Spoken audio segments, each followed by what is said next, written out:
Hey, welcome to the Hangar Z podcast, brought to you by Vertical HeliCASTS. In this two-part series, Jack Schonely and I sit down with Andre Schabron. Andre is an accomplished helicopter pilot holding an ATP certificate with experience across varied environments. With a professional demeanor and proactive approach, he excels in team settings and thrives under pressure.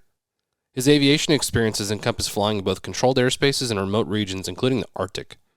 Andre is currently serving as a police helicopter pilot with the York Regional Police Department in Ontario, Canada. Andre contributes to the air support unit executing missions with precision and safety. His previous roles include supporting operations in the Arctic and remote oil and gas sites, demonstrating adaptability and resilience in challenging environments. Before his aviation career, Andre served as a police officer and detective with the Zurich Cantonal Police in Switzerland, honing his investigative and leadership skills over nearly 2 decades. Additionally, his experience in the Swiss Armed Forces further enriched his teamwork and communication skills. Thank you to our sponsors, Astronautics Corporation of America, Dallas Avionics, and Robinson Helicopters. Welcome to the Hangar Z podcast, brought to you by Vertical HeliCASTS. The Hangar Z podcast is the first and only podcast dedicated to promoting and exploring the personnel and equipment behind the missions in public safety aviation. Join your host, John Gray, Jeff Ratkovich, and Jack Schonely. Still southbound, skidding to a stop. Stand by here. Looks like they're getting ready to bail. Heads up, guys, bailing. Okay, the guy, he's running through the house, jumping the fence, through the shotgun, through something out.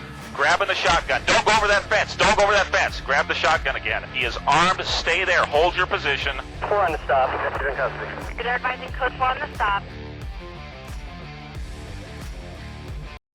Well, Andre, I want to jump ahead slightly here, and we'll come back again. But for you, having been a police officer for 18 years in Switzerland, taking all that experience from surveillance to ground operations, and then now you're a law enforcement pilot in Canada.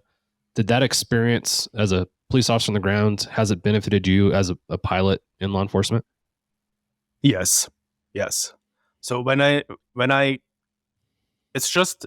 came here to the base and started working, actually, it's like coming home, it's I was clear on what's going on here, even if there are some differences between North America and Europe, but it was coming home. I understood what's going on. I understood what these units do on the ground, what we are doing, what we try to accomplish, and I think it's a huge benefit. At least I don't want to say someone else cannot learn that or get into that. That's absolutely not what I want to say. But for me, I felt at home from the first moment. Yeah. I also flew a news helicopter before, early in my short career. So I already knew how to point the camera at something. So that worked out in my favor as well. And if I put all this together, that kind of just worked out very well. Let's put it that way.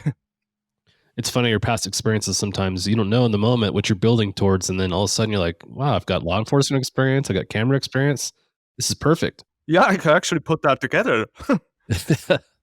Well, I know asking the question, it seems silly and rudimentary, but it illustrates two things, and you brought those two things up. One, I think you highlight how the brotherhood and the cultures that we share, whether you're in North America or Europe, the things we're dealing with are very similar. And I like the idea of that shared brotherhood between North America and Europe because of that. Criminality doesn't necessarily change because you're in one side of the world or the other. At the end of the day, the principles that Jack teaches in his class applies in the U.S. just as much as it would apply in Switzerland or the Netherlands or anywhere else. So I think that's interesting. I think we lose sight of that. I think we even lose sight of that from region to region or even city to city sometimes locally. We're like, oh, it's not in our city. Well, just because it's pushed out of our city doesn't mean it's not going to come back. I hear that all the time. Yeah. Oh, that doesn't happen here. Oh, yeah, it does. You just don't know it. Yeah. But the other part you illustrate is the efficiencies that come with being a law enforcement pilot. I know, like you said, there's a lot of people that can go into law enforcement and pick up the ability to learn that side of the job.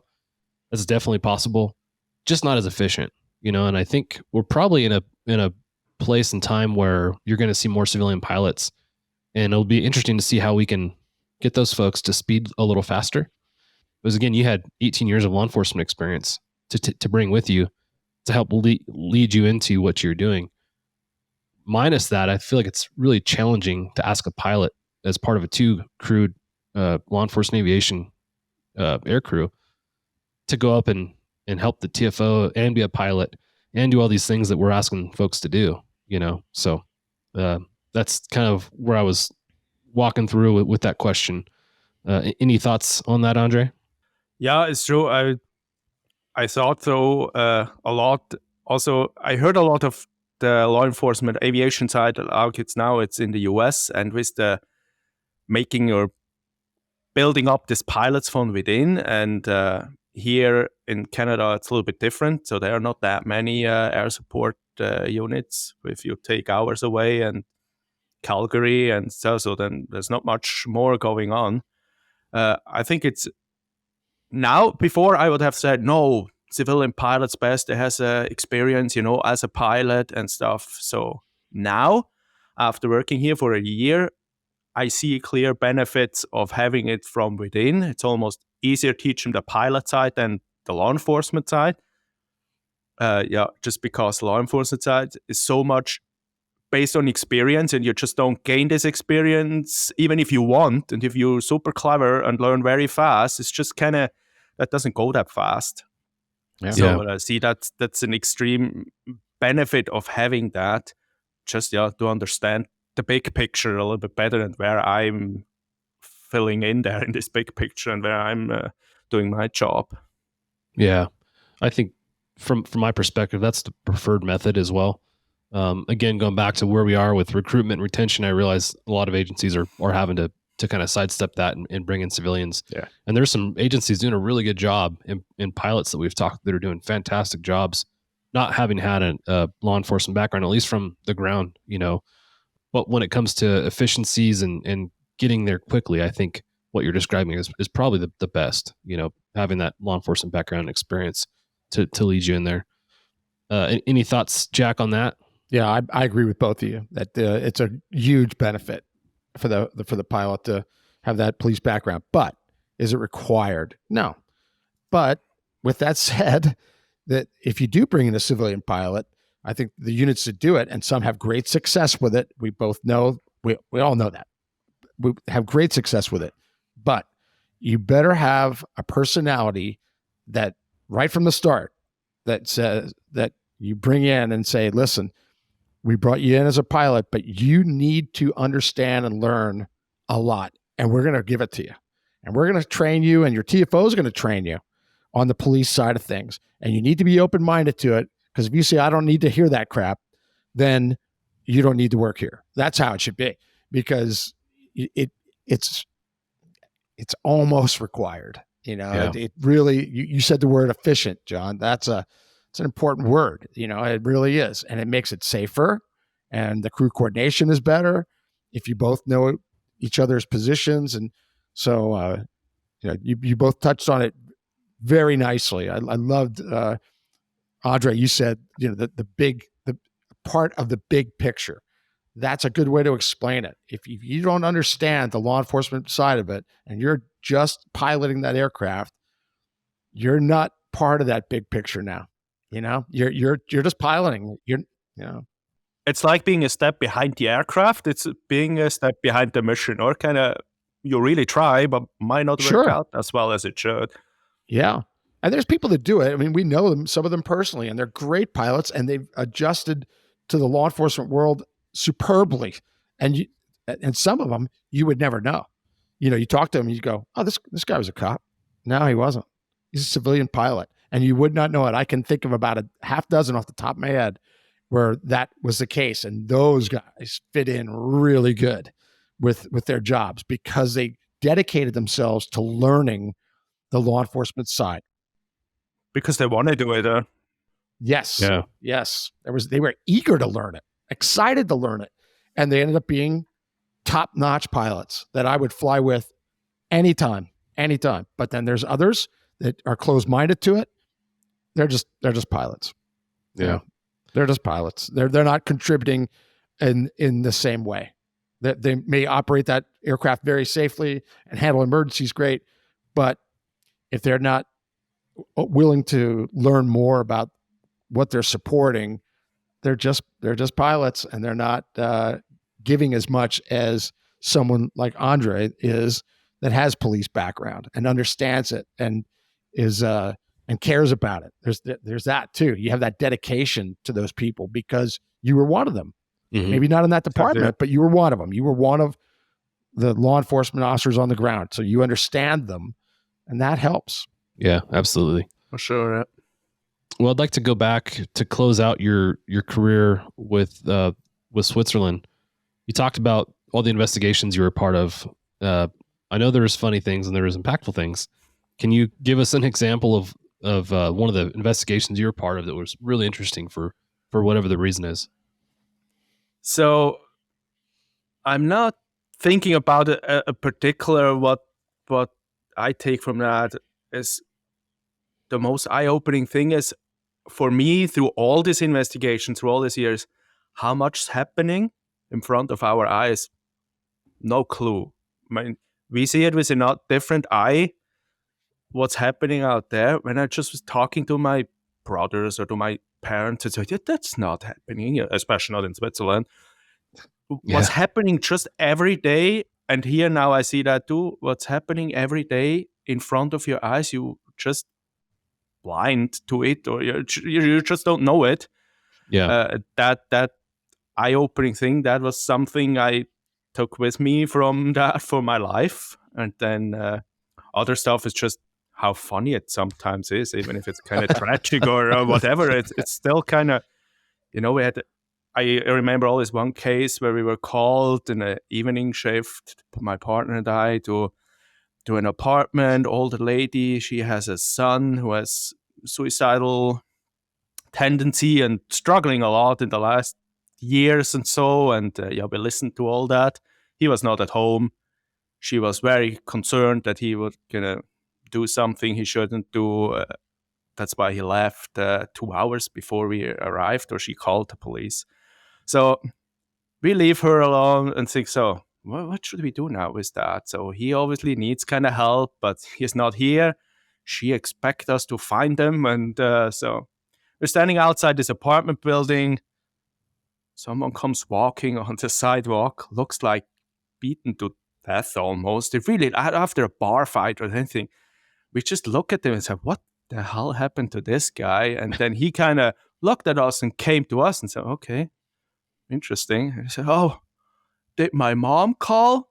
So, yeah, if you are that guy, she did. How are you? Where have you been? That's the next question.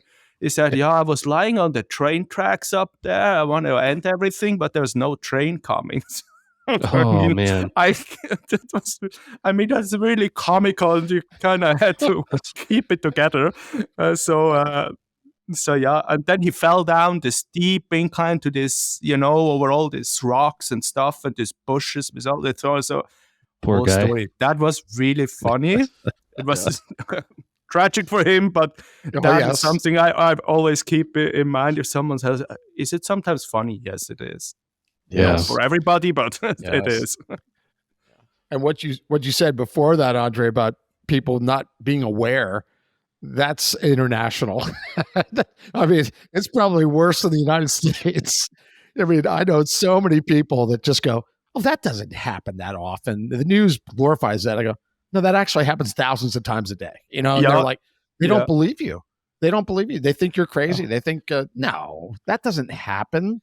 Exactly. Well, that's just ignorance is bliss, and just enjoy living in your small town, and you're not living in New York City or Los Angeles or wherever, but that sort of thing happens all the time.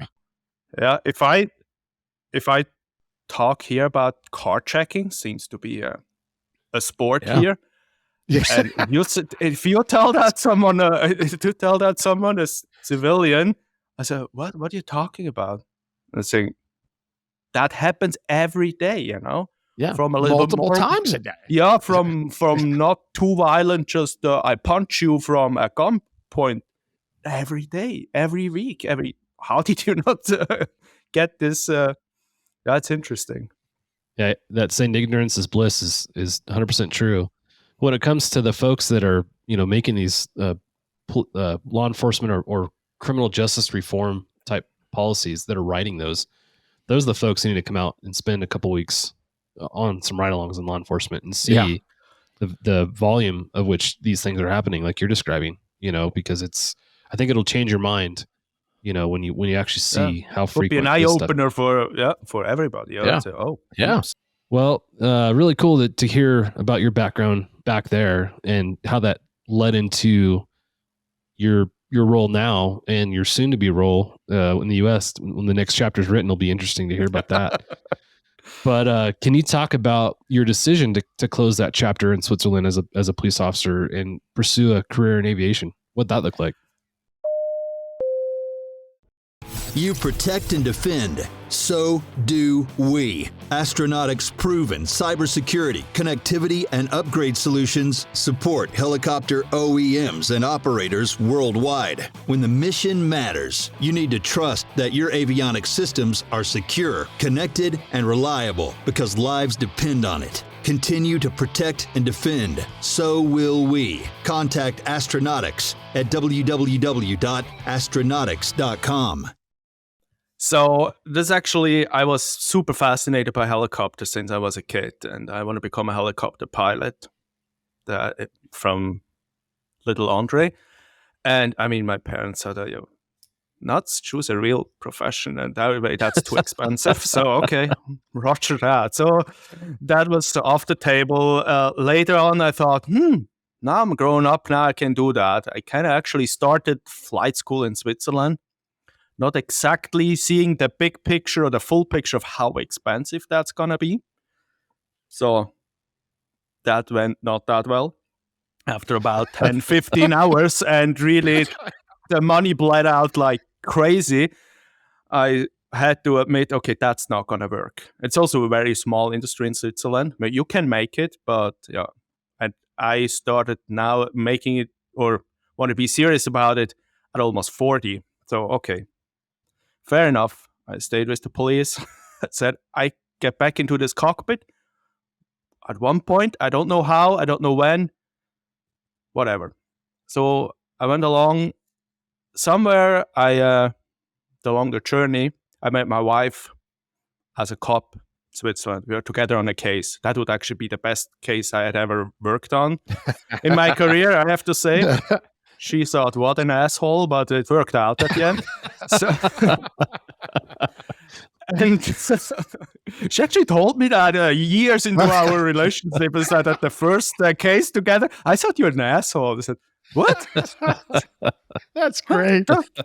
I was just helping. I remembered the case because I was with extra effort in this case. I didn't care that much, actually. But so, oh my. yeah, so, and then at one evening, since knowing she is US and Swiss dual citizen, she was very excited about the US and living there. And I experienced her when we were in the US, when we visited family or friends or so. She was always somehow different, somehow more herself. So it seemed to be that she just does somehow better in the US. That's more where she fits in. So one evening, I kind of asked over dinner, have you ever thought about living in the US? And she said, yes, I have in the past. But I mean, now we have these jobs, we are together here. And yeah, it's kind of closed that chapter. And I said, why? I can come with you. So, what?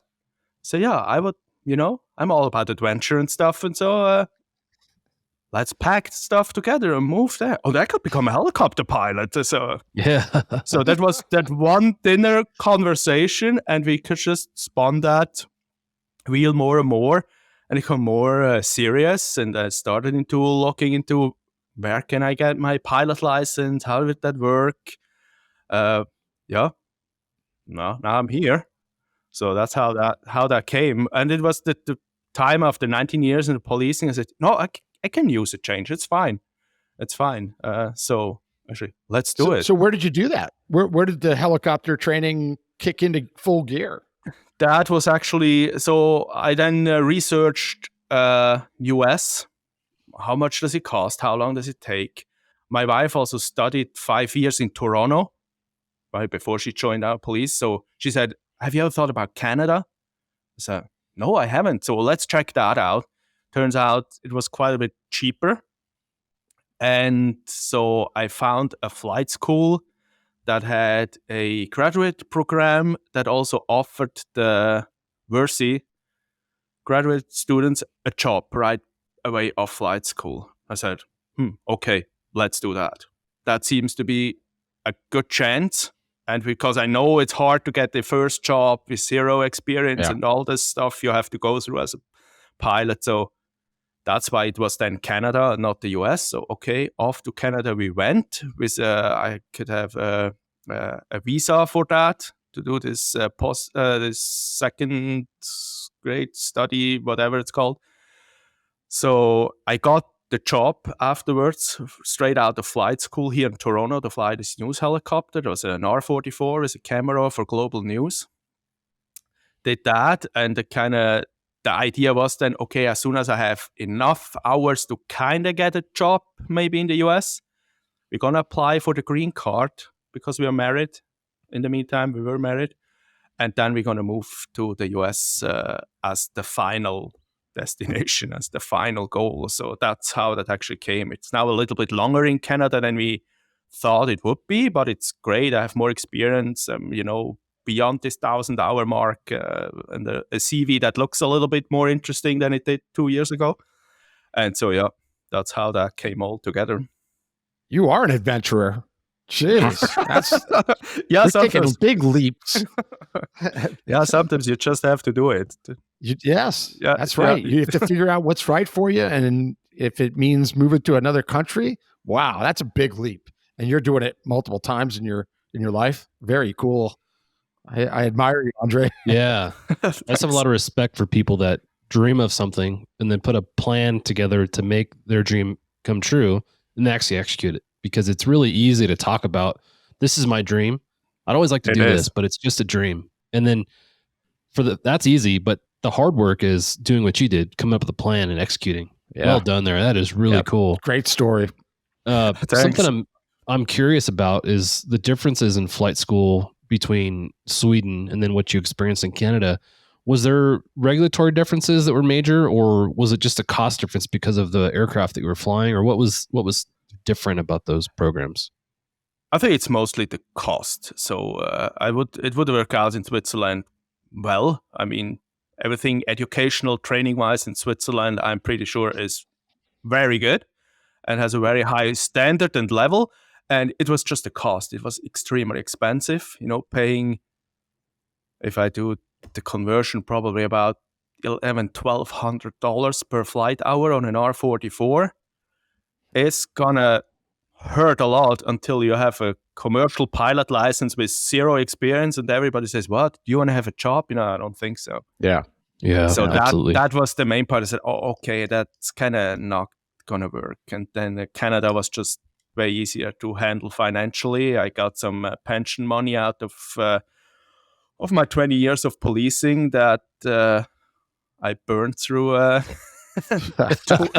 2 years because it was full-time flight school, not working, used up a lot of our money, but luckily my wife was on board. And the first year she stayed back in Switzerland, still working. I was already here in Canada, in Calgary, where I went to flight school. And that was right at the end when COVID hit, and so made everything a little bit more complicated than it has to be. But yeah, we made it through. And now, you talked about getting a job as an ENG pilot. I think you said that was out of flight school. Can you talk about the path from flight school to where you are now as a law enforcement pilot? Yeah, exactly. So that was straight out of flight school. This helicopter company has a contract to operate these ENG helicopters for the Canadian Traffic Network. They have the base in Toronto, in Vancouver, in Calgary, and in Edmonton. At this time, when I was finished, the Toronto position was open. They actually operate 2 helicopters here. So that was just after the pandemic where it kind of came a little bit back, everything. So they put the second helicopter online again. So they needed another pilot there. I said, okay, cool. I was just the right place at the right time. Schabron, you want to have the job and move to Toronto? Yes, sir. Okay. 2 days later, I packed my car and drove down to Toronto. That was far. And then, I did that for a year. This was a 1-year contract. Then I was flew about 500 hours, so it's very good hours because it's every day scheduled flying, and so that was a great job. Was flying over the city, very busy airspace with Toronto International, so I'm used to that. That helped also now for flying for the police here again, obviously, because I knew the airspaces already. And so I did that at ENG for a year. Then I was clear for me. I was a little bit torn between should I stay another year, get to about 1,000 hours, but I really want to have an IFR rating. So I kind of said no, that first. So I had the financial means together to kind of be able to afford it. So I went and didn't take a second year. I went to do my IFR rating, got that done. That were about the end of 2021. After that, I was looking for a job, so that was a little bit difficult. Only 500-hour experience, only R44, so no turbine. An IFR rating, great, didn't help that much. So I flew for an oil company in northern Alberta. That's quite north in Canada, so not much civilization left anymore in the bush there to oil sites and stuff. Good experience flying in the bush just by yourself. No ATC, no nothing. Just you have to kind of figure it out yourself everywhere. I did that for half a year. I still was applying for jobs because I want to move it further. Then I got a job with Canadian Helicopters, one of the biggest helicopter operator in Canada, to fly as a first officer on a 212 on the Norse warning system, so part of NORAD, in the Arctic. So, okay, I jumped from the R44 to the 212. Yeah, sure, let's do that. That's a big jump. Didn't think that through that much, but when I was sitting in that simulator there in Dallas and said, whoa, are you kidding me? More engine gauges than I had ever in my entire cockpit. How the hell? Okay, cool. That was an interesting experience. It was a lot of fun, but also pretty challenging. So, Yeah. but made it through and flew a winter season. So 4 weeks on, 4 weeks off on this North warning system in the high Arctic. That was a very interesting experience for winter flying itself, and also up there with no sunlight anymore for 24 hours. Geez. It was just always dark, and but it was interesting. It was cool to fly the 212. We got some IFR, little bit of IFR experience. We got some NVG exposure as well. After that, the winter season was over. In the summer, the captains fly by themselves because it's all daytime then. So they only have first officers for the winter season. So the company offered me to go on the A-Star as well, somewhere in the Arctic during the summer. I did that for a while for an iron mine, very far north, even further north than I was with the Norse warning system. Again, very interesting because summer up there is not as much summer as you would think it is. I mean, it was still winter, so I was still landing in snow. There was still a lot of white out situations. So there's nothing to do with summer there, at least not then when I was there. Then it was about June last year then, and then the situation up there changed. We had a lot of pilots, young-time pilots or low-time pilots. We had 4 A-Stars up there with a lot of kind of slinging, precision longlining for precision longline pilots, and all the newbies kind of flew environment people out there to do their different things. And so I was one of them. Flying these people was very, very interesting, very unique. And then, during that summer, the requirements changed from the side of this company, of this iron mine. And all the long-time pilots were phased out because they had a new requirement that we didn't fulfill anymore. So I kind of was at home. The company had to figure out what to do with the 4 or 5 low-time pilots. And in the meantime, this position opened up here for the York Regional Police. All the pilots and the AMEs, the mechanics, they all belong all to Canadian Helicopters. So that's all contracted to YRP. So I said, "Oh, okay, I'm already in this in this company." So pushed a little bit for that. Went to an interview with the base manager there, and after pretty much I said I have 20 years of police experience. It's what? Oh, okay. Oh, stay here. You don't have to go anywhere anymore. So that's how that actually came. So because That's interesting. I didn't know that about the contract with yeah, Canadian Helicopter. Canadian Helicopter has that contract. Brings the pilots and the AMEs, and YRP pays the big bill to Canadian Helicopters for that. Yeah. Wild the experience he had flying in the Arctic. That's an interesting road. Yeah. What's the weirdest thing you saw in your time up there, animal wise? Well, I know what the answer is going to be. Nothing. No, nothing. Oh, no polar bears? No, not one. Oh my I thought, gosh. polar bears. I see polar bears. Where's polar bears? None. Not one. I have a friend that flies up there, and Mike Reno is a friend of his too, Darren Kirst. And I see polar bear pictures regularly from him near helicopters. Yeah, it's like, whoa, I must have been crazy. in the wrong time, wrong place. No polar bears. I don't know. I don't have to see those guys. So no wildlife wasn't it. So, but it was just being on a radar station there for that Norse warning system out in the absolute nowhere, knowing I'm thousands of miles north of where I actually live, and north of me it's just the North Pole and nothing anymore. So it's just out there, and temperatures of minus 40 and lower. That was just so unique. It was just awesome to experience that. To kind of for me, once in a lifetime kind of experience thing. Unique flying too. I mean, not just being there. I mean, that's unique enough. Just being there in those temperatures. So, now you got to go out and pre-flight a helicopter, start it, fly it with all these temperatures and exactly. Wow, that brings unique. a lot of challenges with it. Yeah. So is that you can fly in the winter, especially in the winter when you have snow and then the overcast sky. So you fly IMC with 15 or more miles of visibility. It doesn't really matter because you can't see. It's just white, So very glad we had to stabilize the autopilot kind of 212. That that was a very interesting experience, and also very good for everything future. I'm not freaking out now if something gets a little bit white somewhere. I know how it's gonna be, and I know when I have to stop with pushing it. So no, that gets really scary if you're not taking care of that or not taking it seriously. Yeah, it's like talking to our Coast Guard pilots. They fly in these extreme environments with visibility and wind and all kinds of weather. So I think later in their career, they're like, oh, no big deal, Yeah, nothing faces them. No. I was talking to one of them, and they were talking about a rescue that they were part of. They went up and landed on some island, and they shut down. While they were shut down, some bears, I don't remember if they were grizzly bears or polar bears, but some bears had come into where the aircraft is.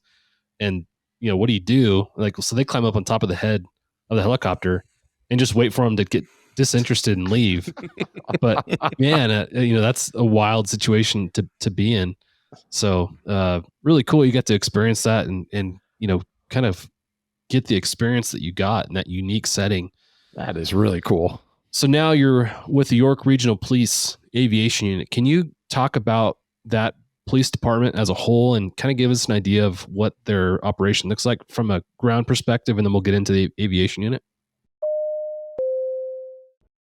Thank you to our sponsor, Robinson Helicopter Company, the choice for unrivaled safety and reliability so you can accomplish any mission with confidence. For more than half a century, Robinson has been at the forefront of the helicopter industry. From the R-22 to the R-66 turbine, Robinson makes helicopters accessible so more people can accomplish more missions.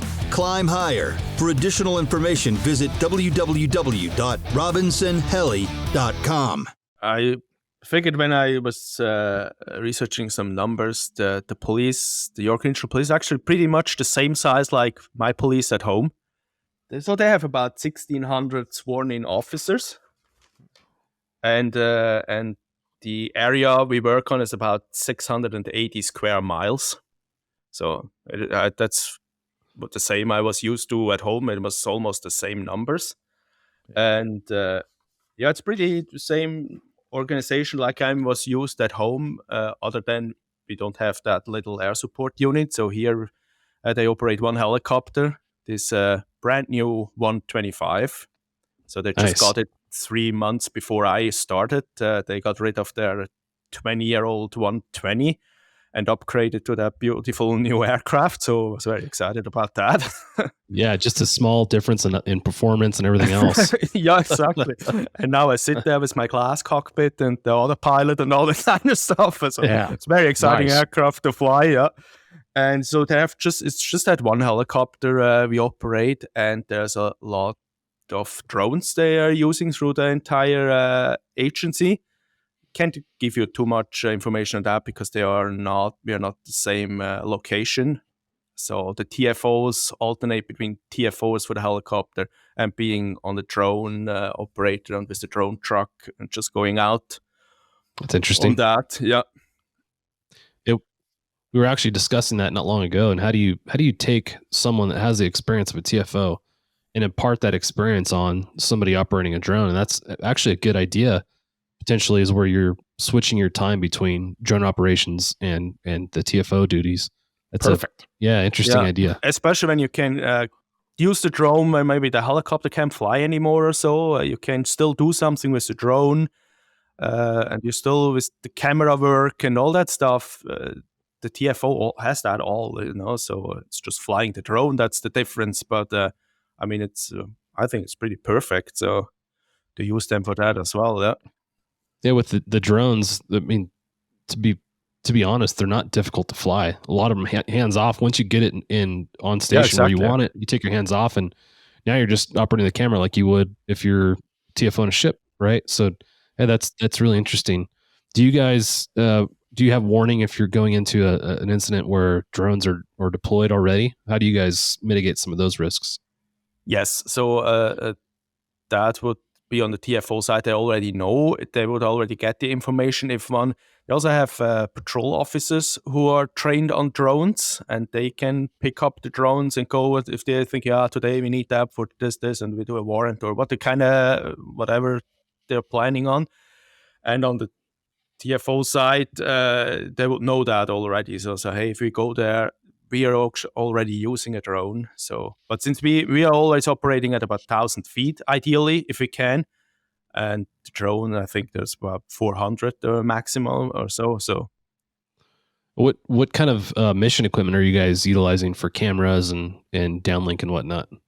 So it's the MX-10 on the helicopter, and with all the Churchill stuff and all the overlay mapping system, really cool stuff. Never seen that before. That is very, very helpful. I remember the news when it said, hey, we have to fly, this and this road. So that's great. Where is that? This Greater Toronto area is pretty big, and I don't know every road, Here, just punch the address in, point to the right direction. It's there, 7.5 miles. Oh, cool. Let's go. Just find that.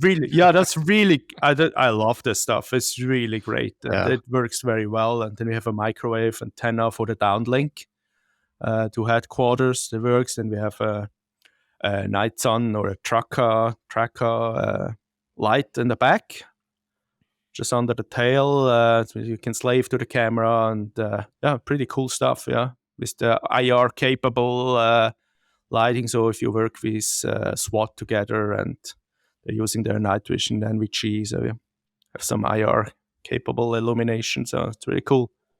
Top of the line stuff. Yeah, really neat to see that technology change, and lights simplistically aren't very advanced, but you look at Traca and what they've built, and Spectralab and what they're building.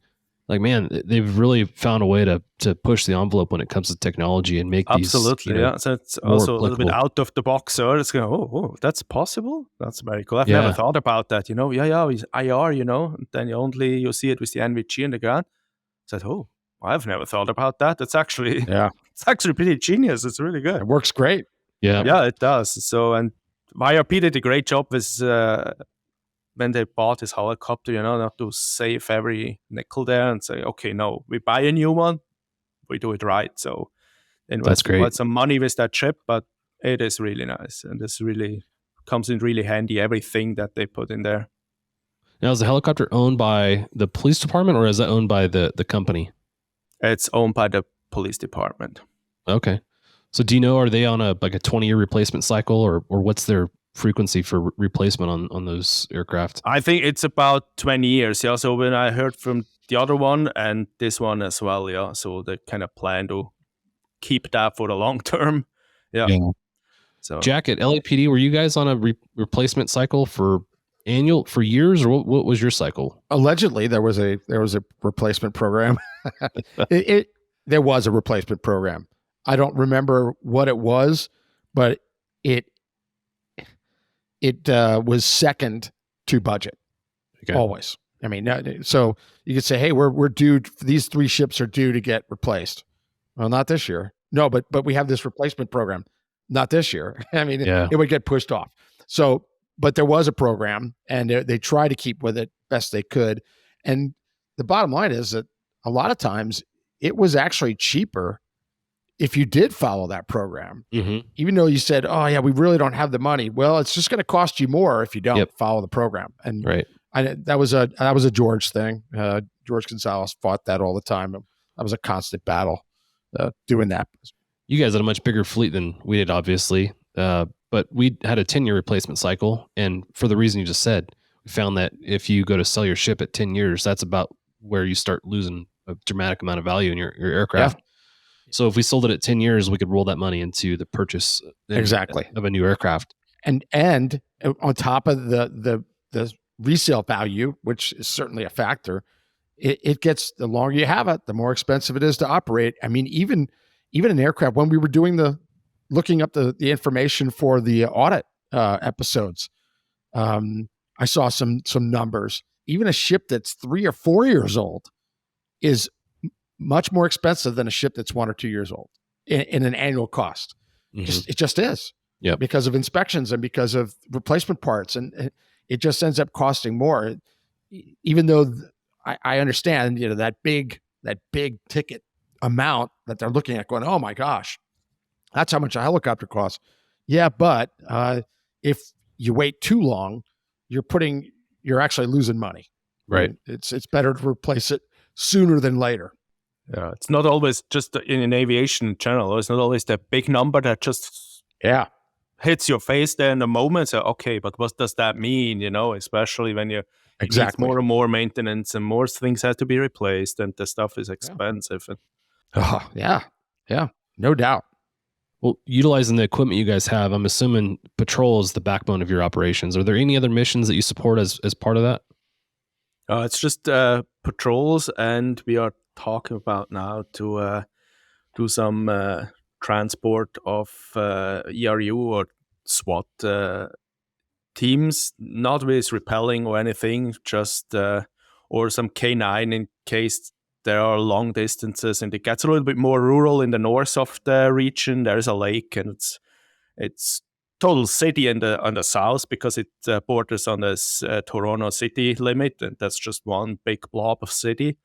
But up in the north, the distances are a little bit wider or longer, and so they're planning on transporting ERU, maybe K9, and EMS in case something is really out in the bush. And but we haven't started training yet, so we did some familiarization flights with EMS people. There will do that in the future to see if they can handle the helicopter in general. So, but we're going to implement that in the future, or they are probably not part of that anymore then. Yeah, right. Well, it's neat you guys are implementing those mission sets to increase your value basically for the city, especially when you have such wide distances between one point to the next in the city.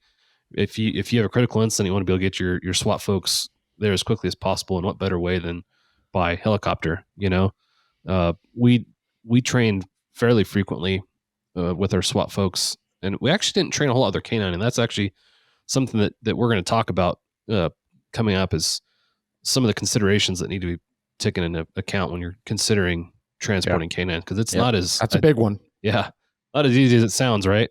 No, it's unique in that you have a dog that's trained to bite people that you're bringing into a helicopter, and you better think that out and have some rules and some guidelines and some policies and procedures, some of which canine handlers aren't real fond of. For instance, muzzles. Some canine handlers go, "Oh, my dog doesn't like a muzzle." Well, then he's not getting in my helicopter. Well, I guess okay, that's his boarding pass, and there's people that, I see pictures all the time of dogs in the backs of helicopters without a muzzle, and I just go, "Well, you're rolling the dice." Now they will argue and say, I've got complete control over this dog." Okay, well, I handle the dog,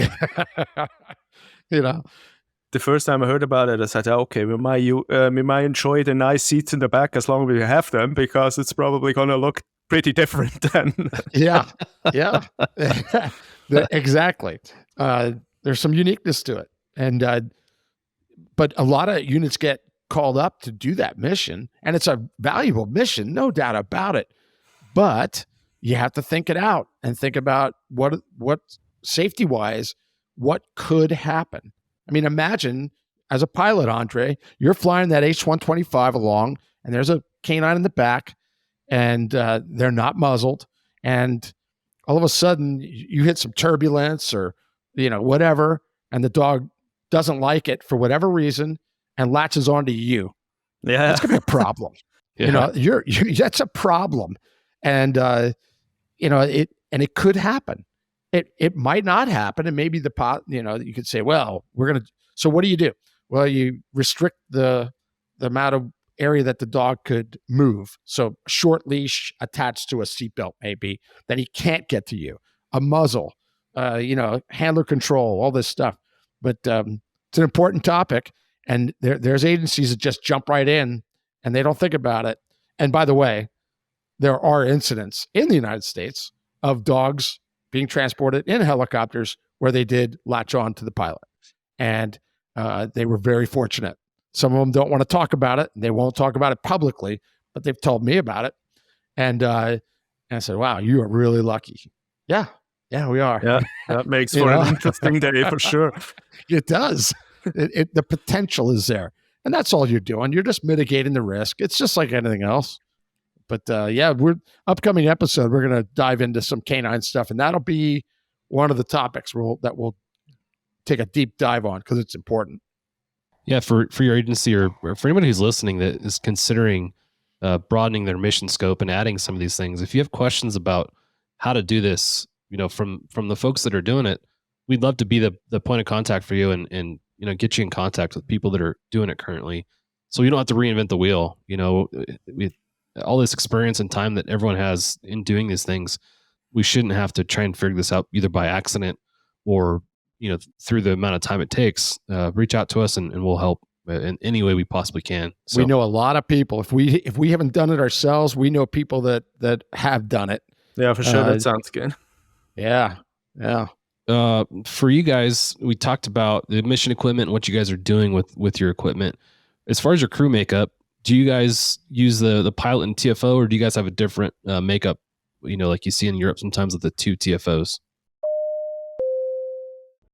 Thanks to our sponsor, Dallas Avionics, who provides innovative products to law enforcement, the Department of Defense, Homeland Security, military, air medical, search and rescue, and special missions operations. Dallas Avionics distributes OEM equipment, including communications equipment, digital audio systems, PA systems, flight tracking, and other mission-critical devices. Visit DallasAvionics.com for more details.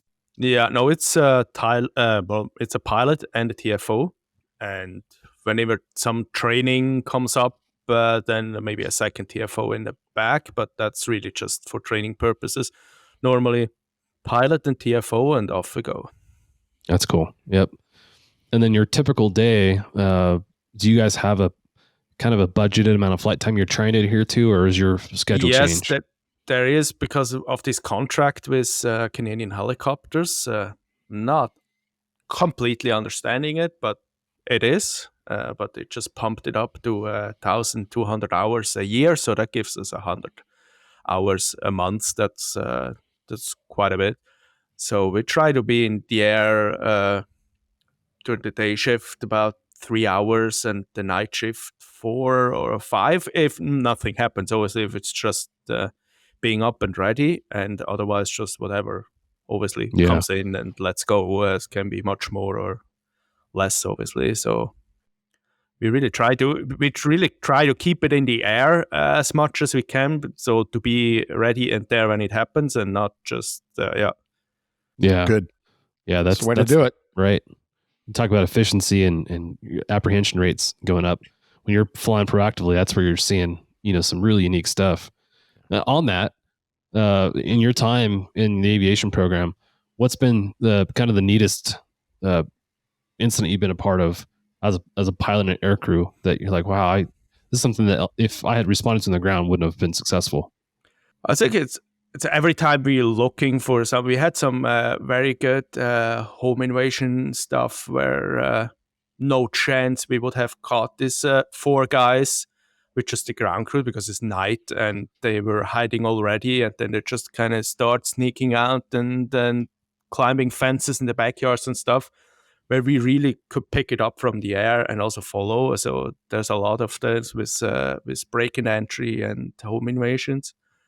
And every time they go and hide somewhere, where I still very amused how long they try to hide, even if they hear this helicopter, it's loud. I mean, you can't not hear a 125 above you. So the dedication to still get away, sometimes I'm really impressed. So that's really cool. And I still like my first. I got a very short training phase. Basically, I said, okay, if we put everything together with your experience, and so you actually got to go here, and the little rest of things you learn on the go. Sure, okay, let's go. My first solo, obviously, with the TFO flight. That was a morning. There was just an accident of a single vehicle. 3 fled the scene. Were hiding in some bushes and in trees up, and so that was neat to find them. And so, oh wow, that's my first real mission as the new pilot here. Is very cool. I was already super pumped when I came back. Oh, now I'm the pilot here. Makes things happen. and I think it's I'm not sure it's in the afternoon or just the next day. I think it was in the afternoon. We're up there. Stolen vehicle, a box truck, something relatively easy to find. We actually found it. Even ground units found them. And then we had him on the camera, and he stopped behind a car that was on a red light. And then I said, oh, he just bumped into the car. Now he has an accident, idiot. So it turns out he gets out of his truck, goes to the driver of this Toyota or RAV4 or whatever it was, and we saw little accident. See how that plays out. So that was actually the start of a car checking. We just didn't realize it yet. So he checked that car to get away, and the driver of the RAV4 was out to go and see the damage of this mini collision. So the bad guy hops in his RAV4, and the owner said, nah, not today. You're not getting away with my car. Starts fighting him, already in the driver's seat, hanging onto the door, and the other one takes off anyways. The owner hanging on the door, half in the door, and this guy takes off with no shame. And witnessing that, and that was my first day, I think it's the first or the second as well, and that was a full-blown, we kept eyes on it, and with a takedown, with SWAT at the end, and everything turned out well.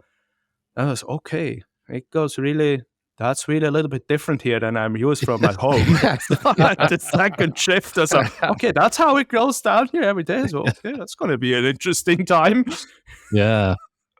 Yeah, so, okay, that doesn't happen that often at home, I have to admit that. So, yeah. You're not in Switzerland anymore. Wow. That now I've seen it a couple times, not with dragging owners on the side, luckily, but still, Yeah, that was first. Okay, welcome to North America. Yeah, public service announcement to all of our citizens out there: don't hang on to cars when you're being let them carjacked. take the car. Let them take the car. Yeah. It hurts more if it. Yeah. But cops do it too. Yep. You know, we've seen the videos. They're idiots, but they hang on to the car too. It's like, let it go. There's a helicopter up there. They'll take care of it. Exactly. Yeah. Yeah, I remember coming from patrol and starting as we started as part-time observers before you got a full-time spot or TFO.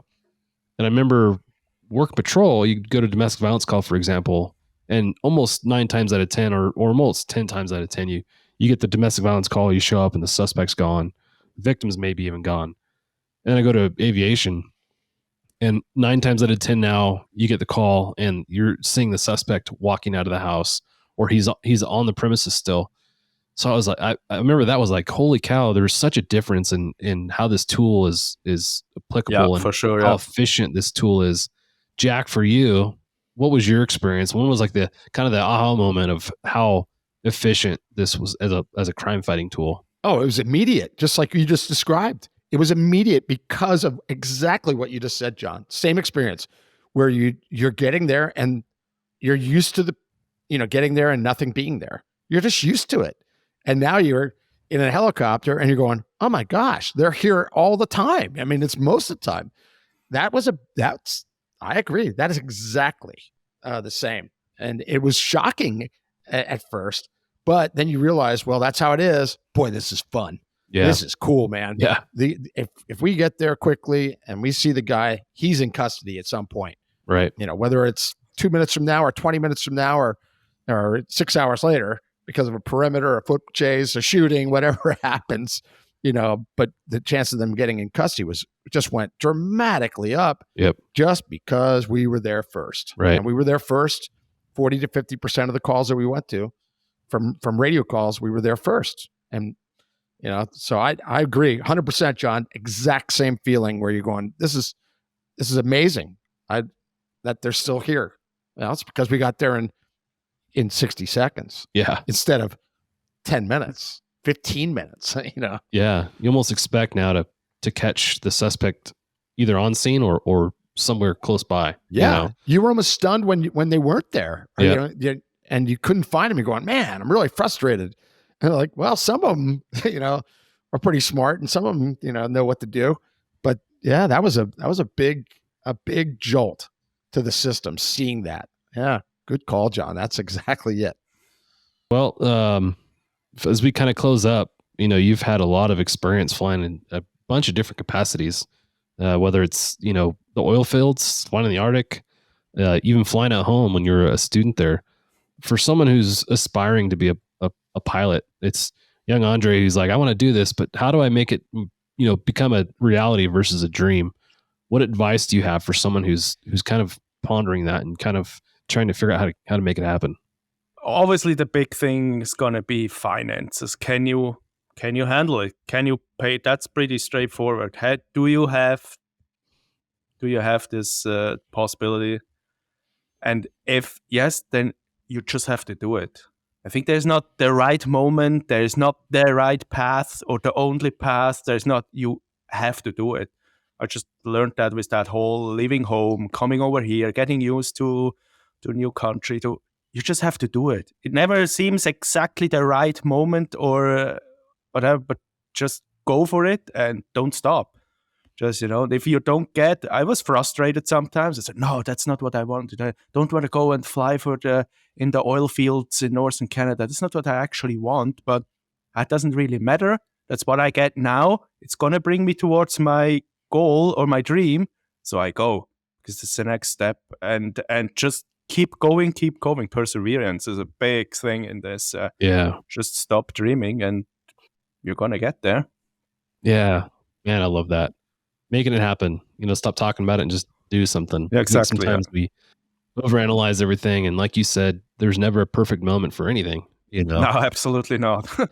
A lot of people say, about having kids, for instance. So, we're waiting for the right moment. It's never right. Yeah. I mean, exactly, it's never right. It just happens and you make do with it and you figure it out. And boy, your journey, Andre, it's very interesting. Yeah. Very interesting. And I love that you said perseverance. Certainly you persevered. You certainly did. And the other thing that really jumped out at me is that you worked things that you knew weren't the final step, but you did it because you need experience. You need experience. I mean, you're not flying a 212 right now.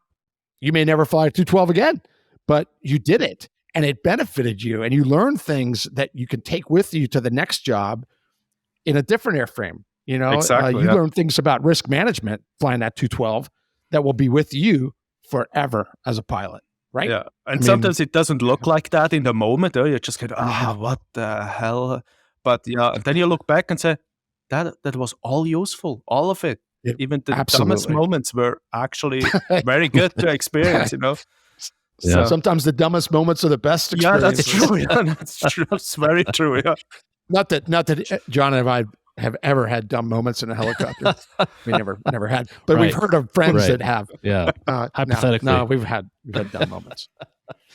Man, what a great conversation. And this was good. You really am inspired by your desire to pursue your dream. That's a big deal. So well done, sir. How many hours are you at now?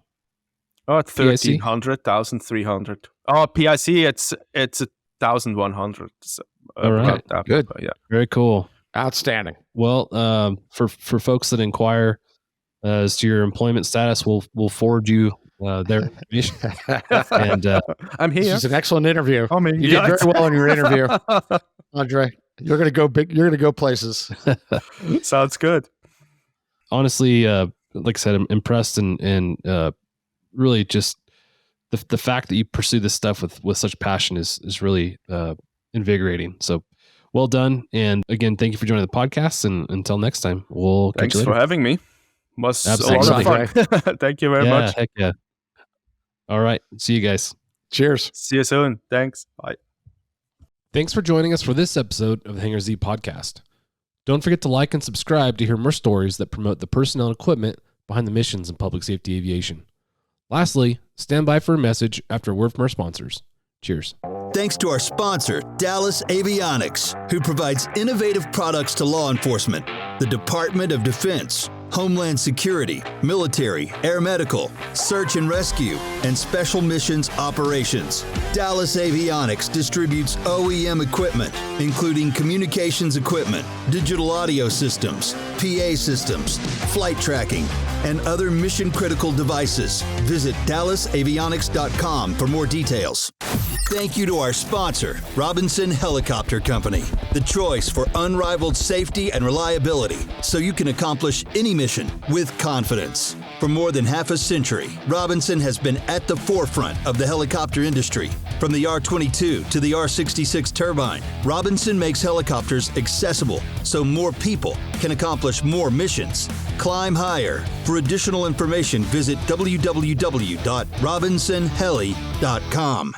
You protect and defend. So do we. Astronautics' proven cybersecurity, connectivity, and upgrade solutions support helicopter OEMs and operators worldwide. When the mission matters, you need to trust that your avionics systems are secure, connected, and reliable because lives depend on it. Continue to protect and defend. So will we. Contact Astronautics at www.astronautics.com.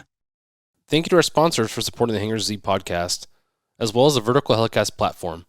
Without your support, we wouldn't be able to have these conversations. I have some news regarding the Hangar Z podcast on YouTube. Our YouTube content will now be published directly on the Vertical YouTube page, which will give you direct access to all the other great content Vertical is publishing on YouTube. Vertical is sending its team worldwide to capture the amazing work being done in the helicopter industry, from coverage of the offshore wind turbines in Rhode Island to the Austrian Police Air Support Unit. This content's amazing. To access the Vertical YouTube page, go to www.youtube.com/@verticalmagmedia, or go to YouTube online and plug in Vertical Magazine in the search bar. Cheers. Time to close up the hangar. Thanks for joining us on the Hangar Z podcast, brought to you by Vertical HeliCASTS.